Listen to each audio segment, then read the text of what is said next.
जिला सिद्दीपेट के हसनाबाद हल्के के मौजे गोरवैली में मौजूद मुतवस्सित आबपाशी प्रोजेक्ट से दूसरे मकामात को पानी की मुंतकिली के लिए तामीर किए जाने वाले झेली किनाल के लिए अपनी अराजी देने से मुतल्लिका किसानों ने इनकार करते हुए आज भारत राष्ट्रीय समिति के पार्टी तर्जुमान मल्लिकार्जुन रेड्डी और बीजेपी किसान मोर्चा कायद अवेणुगोपाल रेड्डी की क़यादत में हसनाबाद टाउन के मज़ाफ़ात में बतौर एहतजाज सड़क पर बैठकर महकमे आबपाशी के ओहदेदारों से गर्मा गर्म मुबाहिस किया और अपनी कीमती अराजी देने से साफ इनकार कर दिया।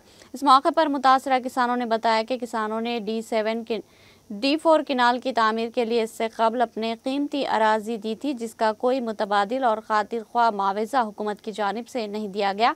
अब दोबारा झेली किनाल की तामीर के लिए अराजी के हसूल के लिए मुतल्लिका ओहदेदार किसानों पर दबाव डाला जा रहा है, जिसकी किसान और मुकामी कायदीन शदीद मुखालिफत करते हैं।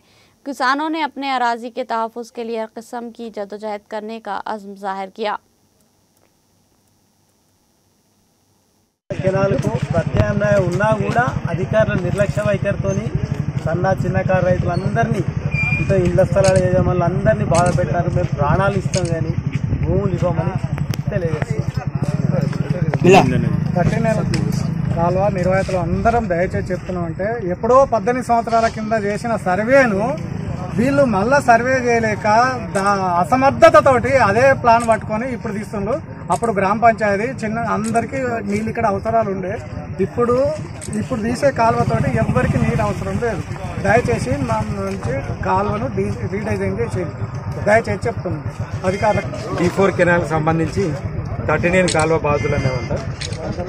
ఈ D4 కెనాల్ అనేది గత 10 సంవత్సరాల నుండి గత ప్రభుత్వం తీసి కింద ఆయకట్టుకు నీళ్ళు ఇవ్వాలనే ఉద్దేశంతో తీసిన అటువంటిది. అప్పుడున్న పరిస్థితుల వల్ల అప్పుడు నీళ్లు లేవు, అది తీయడంలో బాగానే ఉంది. కానీ ఇప్పుడున్న పరిస్థితి ఈ పరిస్థితులకు అనుగుణంగా దానికి తగ్గట్టుగా ఇప్పుడు డిజైన్ చేస్తే బాగుంటుందని ఆలోచన. ఎందుకంటే ఇక్కడ నుండి 13 D4 సంబంధించి 13 సబ్ కెనాల్ ఏదైతుందో దాన్ని తీసుకుపోవడం వల్ల సిటీలో ఉన్నటువంటి అంటే ఉస్నాబాద్ సంబంధించి ఇక్కడ ఆయకట్టు లేదు. ఫస్ట్ మొదటి ప్రాధాన్యత నిజంగానే ఇక్కడ ఆయకట్టు ఉంది, భూములు ఉన్నాయి, దానికి నీళ్లు వారి పంటలు పండుతాయంటే బాగానే ఉంటుంది. కానీ మొత్తం అంత అర్బనైజేషన్ అవుతుంది, మొత్తం ఇండ్లు మొత్తం ఇక్కడ కాలువ దాకా వచ్చినాయి. తీసుకుపోవడం వల్ల దానికి ఎటువంటి ఉపయోగం లేకుండా ఉన్నది ఒకటి. ఈ తీసుకుపోవడం వల్ల ఇక్కడ ఉన్నట్టు ఇంట్లో ఏవైతే ఉన్నాయో విలువైన భూములు, మళ్ళీ ఇంకోటి సన్నకారు చిన్నకారు రైతులు ఎవరికి ఉన్నా కూడా 10 గుంటలు 20 గుంటలు 2 ఎకరాల కంటే ఎవరికి ఎక్కువ లేదు ఇక్కడ.